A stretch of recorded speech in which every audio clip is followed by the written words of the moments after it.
Żagħżugħ Sqalli Enrico Muċaj ta' 18-il sena u Giovanna Scribano ta' 46 sena inżammu arrestati wara li wieġbu mhux ħatja li daħlu f'Malta madwar 4 kilogrammi kokaina bil-valur fis-suq ilaħħaq in-nofs miljun euro. Iż-żewġ persuni kienu f'karozza misjuqa mill-mara u twaqfu malli xirfu mill-katamaran li kien għadu kif wasal minn Sqallija. Mal-pulizija l-imputati ċaħdu li jafu lil xulxin. Fuq il-post il-mara nqabdet taqbad il-mobile u tipprova tibgħat xi messaġġi.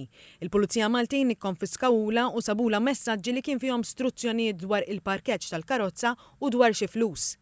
Mill-port il-kbir il-karozza ittieħdet dritt lejn il-garaxx tal-Pulizija. Hawnhekk daħlu fix-xena l-klib tal-Pulizija xammew kull rokna fil-karozza u bdew juru li kien fiha id-droga. Minnu fih bdew it-tfittxijiet mill-Pulizija ta' kontra id-droga. L-4 kilogrammi instabu f'kompartament fals fil-qiegħ tal-karozza.